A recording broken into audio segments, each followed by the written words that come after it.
Amados irmãos e queridas irmãs aqui presentes, também irmãos e irmãs que nos acompanham pelas transmissões do Facebook e do YouTube da nossa paróquia, nossa página do Facebook, nosso canal do YouTube.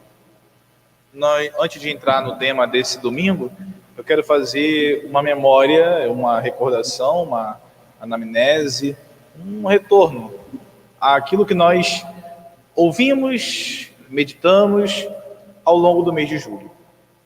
No mês de julho não foi assim planejado, foi uma providência divina. No mês de julho nós tivemos como leitura, como conteúdo, o Evangelho de Mateus, capítulo 13. Nós ouvimos ao longo do mês de julho inteiro o capítulo 13 de São Mateus, que contém as parábolas de Jesus sobre o reino. Jesus, nós ouvimos lá no iníciozinho do mês de julho, quando voltaram as missas, o semeador saiu a semear. Depois, o semeador semeou o joio, depois veio o seu inimigo e semeou o trigo. Perdão, o Senhor ali semeou o trigo, depois veio o inimigo e semeou o joio. Depois, parábola da pérola de grande valor, ou a parábola também ali do terreno que contém o tesouro. Nós, ao longo do mês de julho, ouvíamos parábolas. O que são as parábolas? Parábolas são histórias que Jesus contava, são histórias que Jesus contava, que diziam respeito a alguma coisa muito misteriosa, muito profunda, muito distante da nossa compreensão, e que por isso Jesus contava de maneira de história para facilitar a nossa compreensão, igual nós fazemos com as crianças. O que nós fazemos para explicar uma coisa difícil para uma criança? A gente materializa aquilo que é difícil de uma maneira um pouco mais ali palpável para a criança. Como explicar o mistério da morte para uma criança? Como explicar ali de onde que vem o bebê da barriga? Tudo isso, como é muito complexo para a criança, é difícil da criança assimilar. Não é só porque a criança não pode, mas é porque a criança não consegue ali às vezes assimilar aquilo muito bem.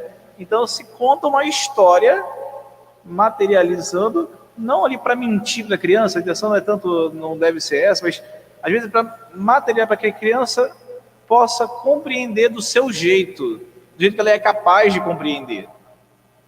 Desse mesmo modo, Jesus, para falar sobre o céu, ele nos materializa de um jeito que não é o céu. O céu não é uma plantação de grão de milho, ou de trigo. Perdão, de trigo. O céu não é uma pesca, ou não é um mar de peixes. O céu é um estado de almas que vivem na presença de Deus e que esperam a ressurreição do corpo para que o corpo possa ocupar ali, sim, uma realidade física no céu, um estado e um local ali em que nós podemos habitar. O céu ele pode ser habitado. Agora, padre, como será o céu? Jesus, como será o céu? A gente tem que explicar de uma maneira igual ele explica para a criança uma realidade difícil. Então, o Senhor explica em parábolas, ali de maneira bem sutil. Desculpe, essa longa introdução é para a gente poder entrar aqui no Evangelho de hoje, que é uma outra temática, mas eu não queria que a gente fizesse uma leitura desse Evangelho desconectado com o que a gente ouviu. Por quê? Porque a liturgia ela vem em sequência.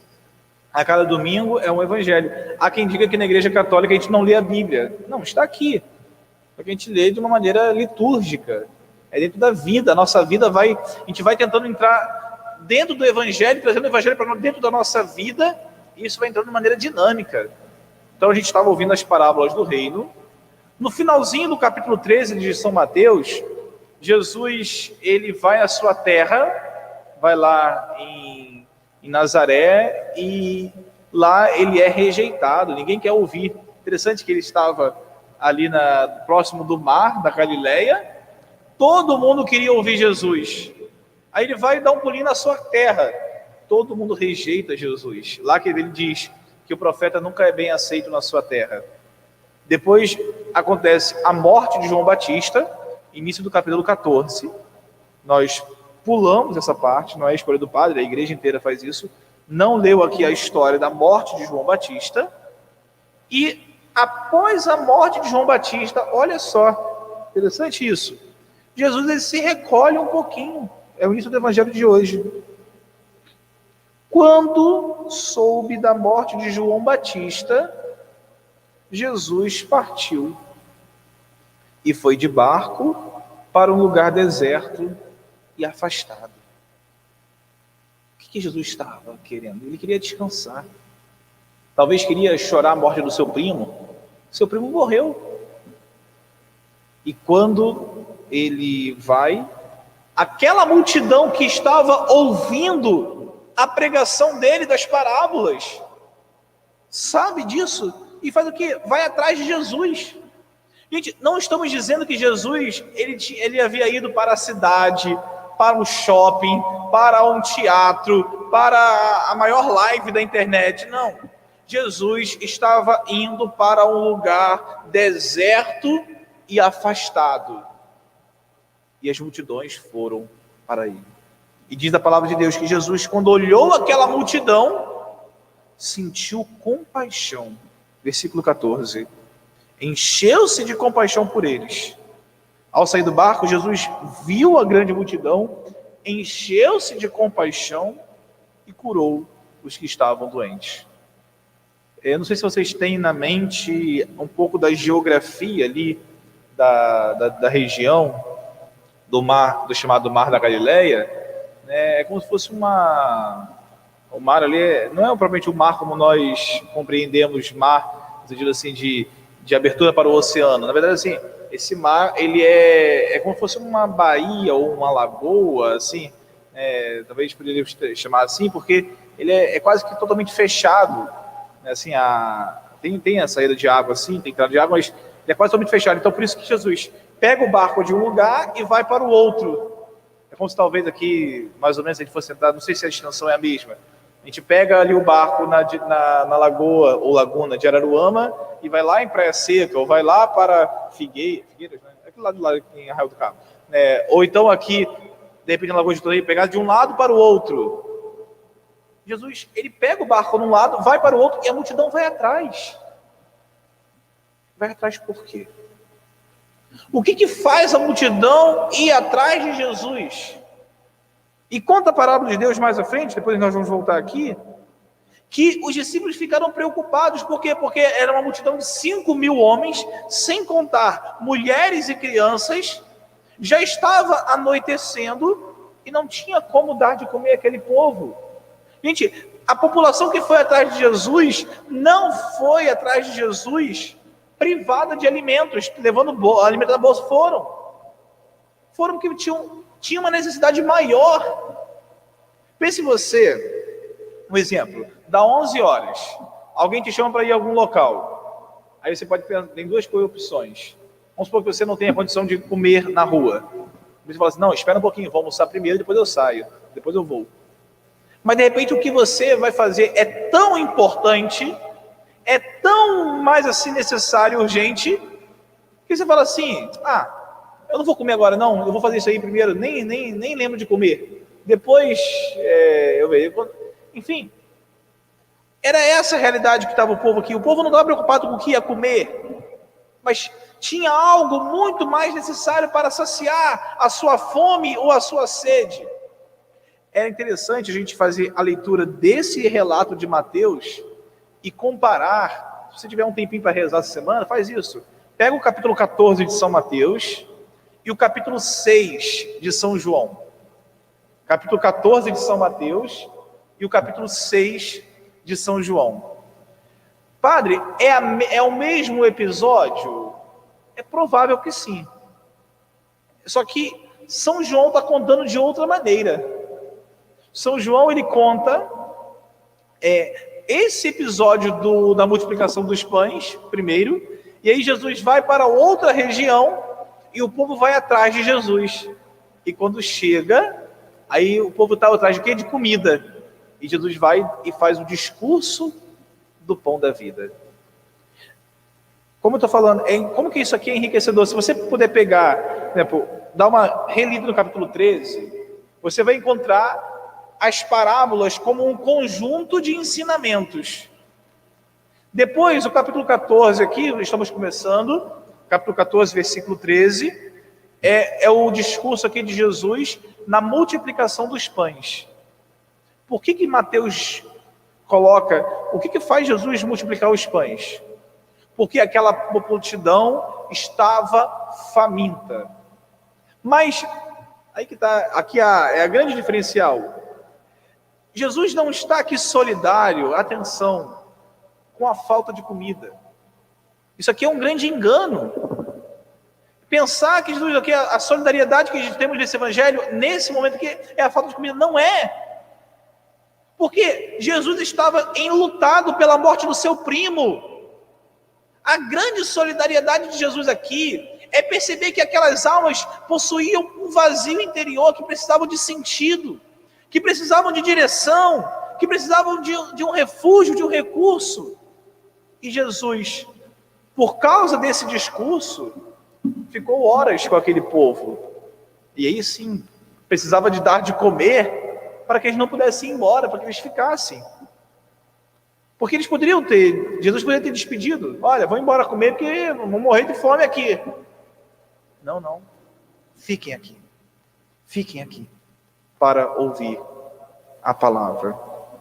E nós vamos continuar na semana que vem o capítulo 14 de São Mateus.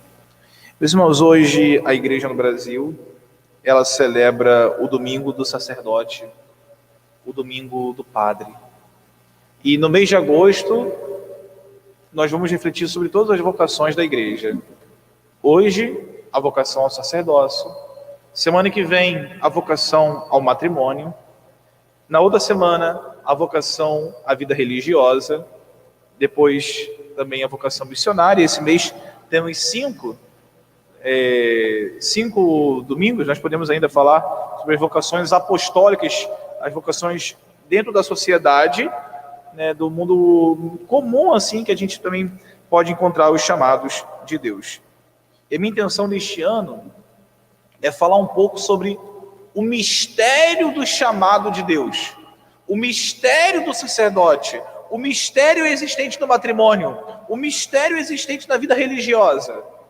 Nós já tivemos a oportunidade, semana passada, de introduzir o tema das vocações, que é aquela pérola preciosa que nós encontramos, é o chamado de Deus. E aqui eu desejo, nesse momento, a partir dessa liturgia de hoje, que fala tanto do saciar, só para poder fazer uma citação dos outros textos também, na primeira leitura do profeta Isaías, diz: vós que estáis com sede, vinde às águas, vós que não tendes dinheiro, apressai-vos, vinde e comei, comprar sem dinheiro, tomar vinho e leite sem nenhuma paga. Por que gastar dinheiro com outra coisa que não o pão, e desperdiçar o salário, senão com a satisfação completa? Ouvi-me com atenção, e alimentai-vos para deleite e revigoramento do vosso corpo. Inclinai o vosso ouvido e vinde a mim. Ouvi e tereis vida. Esse sentido é o Senhor que deseja saciar o coração.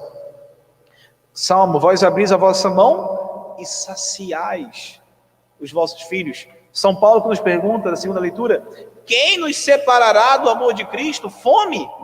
Tribulação? Tristeza? Perigo? Angústia? Espada? Não, nada nos separará do amor de Cristo. Partindo disso aqui, eu quero hoje então falar brevemente sobre a profundidade, a beleza, a sublimidade do sacerdócio. Eu acabei de dizer aqui que é um engano pensar que o que Jesus buscava na multiplicação dos pães, que fosse saciar o estômago. Não, tinha algo muito mais profundo. Na década de 70, 80, muitos sacerdotes foram mal influenciados, infelizmente, no Brasil, na América Latina, por uma corrente de pensamento que queria fazer do padre alguém que fosse para resolver os problemas sociais do povo. A gente toca nisso, a gente tem trabalho social na paróquia, a gente tem a nossa dimensão social, devemos fazer. Mas para isso não precisamos de ter um padre. O padre não é necessário para isso. O sacerdote possui em si algo muito mais misterioso, profundo. E aqui o que eu vou dizer sobre o padre, não quero que pensem que estou falando de mim, do padre Adriano, mas do sacerdócio que está em mim, mas também em tantos outros padres, todos os outros padres, na verdade. Eu quero trazer algumas citações de alguns santos. Primeiro, São João Maria Vianney, que é chamado o padroeiro dos párocos. Ele também é chamado de Santo Cura d'Ars. Eu, inclusive, citei São João Maria Vianney na minha missa de posse. Eu sei que você talvez não se lembre, talvez nem estivesse aqui presente há 2 anos e meio atrás.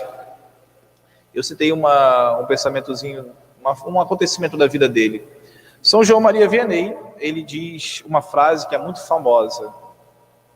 Perdão, só dizer, ele é Santo Cura d'Ars, porque Ars é o nome da cidade da França, em Lyon, onde ele era padre, né? Então o pároco é chamado de cura, como se eu fosse também chamar assim. Eu sou o cura de São Vicente, cura d'Ars, né? Às vezes a gente, no passado, São Vicente era um curato, né? O lugar onde tem o cura, é uma das expressões que a gente pode chamar o pároco. E São João Maria Vianney diz: o sacerdote é o amor do coração de Jesus. Cada vez que virdes um sacerdote, pensai em Jesus. São João Maria Vianney, ele mesmo tinha uma profunda reverência aos sacerdotes. Ele dizia que se eu encontrasse um sacerdote e um anjo do céu, eu saudaria primeiro o sacerdote e depois o anjo. Tamanha reverência que ele possuía dos sacerdotes. Conta-se que Santa Catarina de Sena e Santa Teresa de Jesus, Santa Teresa d'Ávila, ela, tanto uma quanto outra, quando passava um sacerdote por algum local, elas beijavam o chão, o solo, por onde aquele sacerdote havia passado. São Padre Pio de Pietrelcina nos diz: ou o sacerdote, ou ele é santo, ou é um demônio.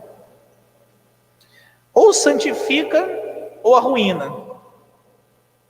E que desastre incalculável não provoca o sacerdote que profana a sua vocação com um comportamento indigno, ou que calca os pés ao negar o seu estado de consagrado e eleito do Senhor. Nessa mesma linha, São João Bosco ainda acrescenta: um padre ao paraíso ou ao inferno nunca vai sozinho. O padre, eles sempre vão com o padre, almas em grande número, ou salvas pelo seu ministério e seu bom exemplo, ou perdidas pelo seu mau exemplo, no não cumprimento dos deveres do seu estado. Vejam, meus irmãos, que isso aqui é uma verdade. O sacerdote, ele carrega consigo uma grande multidão.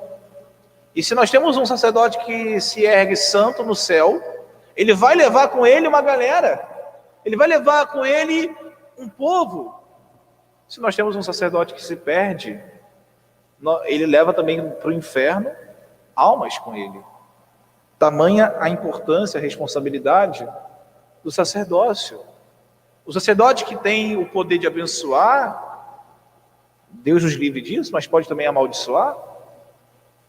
O sacerdote, ele tem aqui uma conexão direta assim com Deus. O poder de na terra religar almas com Deus no céu, mas também de fechar o acesso ao céu por elas. Interessante eu falar que a alma do sacerdote pode ir para o inferno. Sem medo nenhum eu posso falar isso. A alma do padre pode ir para o inferno. É bom falar isso porque a impressão que o povo de Deus tem é de que ninguém vai para o inferno. ou vai para o inferno os outros, eu nunca posso ir. Não, se a minha vida não for em coerência com Deus, desde as pequenas coisas às grandes, eu posso não me salvar.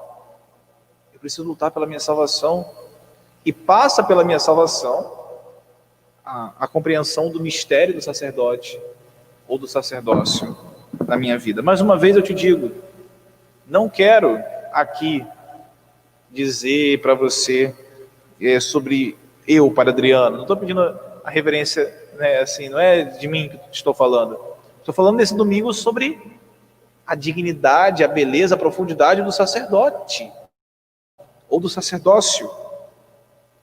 Conta-se que São João Bosco, ele teve um sonho uma vez de um mar cheio de estrelas.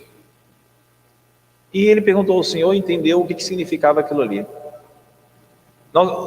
Nosso Senhor dizia para São João Bosco que o que ele estava vendo era a imagem do inferno. E naquela imagem do inferno, aquelas estrelas que brilhavam, eram as almas dos sacerdotes que estavam no inferno, e aquelas estrelas que brilhavam no mar eram as mãos do sacerdote que não haviam entrado no inferno. Ou seja, os padres que estavam no inferno pela sua má conduta, do seu corpo inteiro, uma parte não entrava no inferno. Que parte era essa? As mãos do padre. Porque no rito de ordenação, o padre recebe a unção com óleo na sua mão. E as mãos do padre são santificadas naquele momento para justamente ser canal da graça de Deus, canal da salvação de Deus. Daí, meus irmãos, que nós podemos compreender que por mais pecador que seja até um sacerdote, ele contém em si algo que sempre será santo: o poder sacerdotal e sua mão sacerdotal. Entre a confissão de um padre santo e de um padre pecador não há diferença de graça para você que recebe a confissão. Entre o batismo de um padre pecador e um padre santo, a graça do batismo não é diferente. Entre uma Eucaristia consagrada por um padre pecador e um padre santo, não há diferença daquela Eucaristia. Para você é a mesma graça, porque a graça que o padre comunica não é dele, é de Deus. Daí que no evangelho de hoje, quando Jesus fala, dai-lhe vós mesmos de comer, da onde que vem, quem é que apresenta os pães e os peixes nesse evangelho? São os sacerdotes aqui, são os discípulos de Jesus, são os apóstolos, e deles Jesus faz algo maravilhoso daquele, digamos, da incapacidade que eles tinham. Com aqueles poucos pães, Jesus sacia toda aquela multidão. Nosso Senhor nos dá aqui mostra de que, de fato, isso acontece o tempo inteiro. Não é da minha capacidade, não é do meu ministério, não é da minha vida particular aqui que Nosso Senhor vai fazer, mas dos meus 5 pãezinhos, dos 5 pãezinhos de todo sacerdote, aí sim, Deus Nosso Senhor é capaz de saciar multidões, saciar a sua alma. E assim, hoje, o meu desejo é provocar em você a compreensão de que nós estamos diante de um mistério, de algo que é sagrado, que é o sacerdote, que é poder olhar para o ministro de Deus e ver nele ali algo que é profundo, algo que é misterioso, e ter nele ali a visão de Cristo, porque a própria liturgia nos ensina que o sacerdote é um outro Cristo, é um alter Christus, e age in persona Cristo, ou seja, ele sempre age na pessoa de Nosso Senhor Jesus Cristo. Eu tenho um sacerdote que para mim é fundamental na minha vida, que primeiramente casou meus pais, foi o testemunho do casamento dos meus pais, me batizou, ministrou para mim a primeira comunhão, me enviou para o seminário.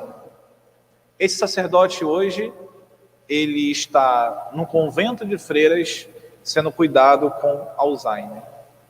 Quando eu tenho a oportunidade de visitá-lo aqui em Rio Bonito, eu vou lá, reverencio aquelas mãos sacerdotais, que hoje não celebram mais a Santa Missa.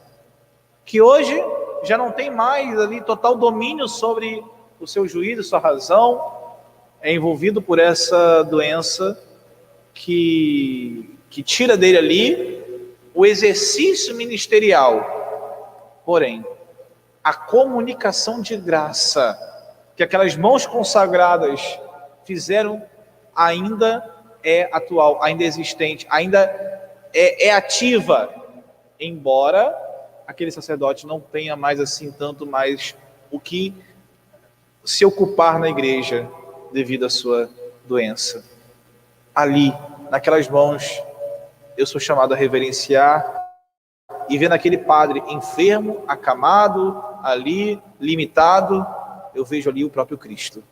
Eu vejo ali o próprio Senhor que através do ministério de um homem pecador, limitado, com seus defeitos, através dele, Cristo veio até a minha vida. Através do ministério dele, hoje também eu posso dizer que sou padre, sou sacerdote. Então, em mim há essa reverência. Bom, meus irmãos, eu estou falando aqui de tanta santidade, tanta coisa, parece que eu estou negligenciando, mas não estou, porque eu já falei de tantas outras situações, as situações de miséria dos sacerdotes e dos padres. Padre, mas como assim podemos pensar que é o mesmo? Porque a gente vê situações de que, em algumas realidades, o pecado ou o escândalo de um sacerdote fez dispersar uma multidão e a santidade de outros fez congregar outra multidão. Bom, a gente viu aqui no Evangelho que foi a santidade de Cristo que atraiu aquela multidão a deixar tudo e se alimentar de Deus. Isso é verdade. Embora tenhamos aqui no sacerdote sempre o Cristo, e é um tesouro, esse tesouro é levado em vaso de barro.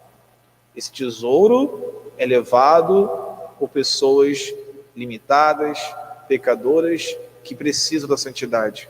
É muito bom quando a gente encontra com realidades como a de Dom Henrique Soares, que morre com fama de santidade. É muito bom ver um sacerdote morrer em fama de santidade, em que a população espera a sua canonização, como o Padre Léo, que morreu com fama de santidade. Isso preenche o nosso coração, isso nos dá vida. O que eu quero hoje aqui provocar em você, vamos lá, primeira coisa, reverência ao sacerdócio. Reverência ao sacerdócio. Não aqui pensando no Padre Adriano, não aqui pensando no padre que você tem afeição, mas por ser padre, já somos chamados a ver nele ali o próprio Cristo, a ver nele ali algo que é sublime, sagrado e santo. Depois, o que eu te peço é reze pela santificação dos sacerdotes. Sacerdotes santos conduzem uma comunidade inteira para a santidade. Sacerdotes santos são capazes de alimentar uma multidão de 5.000 com apenas 5 peixinhos, 5 pãezinhos, com apenas 2 peixinhos. Reze pela santidade dos sacerdotes. Peça a Deus, aqui eu peço por mim também, peça a Deus para que eu seja santo, porque com a minha santidade é possível que a comunidade inteira seja levada ao céu. É possível que muitas almas se convertam a Deus. Rezem pela santidade do nosso bispo, Dom José Francisco. Peça a Deus por ele. Não só que Deus o livre de males desse mundo. Peça que Deus o dê santidade, lhe dê amor. Porque quanto mais assim o sacerdote for preenchido de Deus, mais ele poderá dar, mais ele poderá saciar, mais ele poderá preencher os corações. E diante da miséria e do pecado de um sacerdote, diante de algum erro, diante de qualquer vacilo, de qualquer coisa que possa, digamos, ir contra aquilo que você esperaria, que você possa ali implorar de Deus misericórdia, pedir a Deus conversão. Conta-se que Santa Teresinha do Menino Jesus ofereceu a sua última comunhão por um sacerdote que havia deixado de ser padre.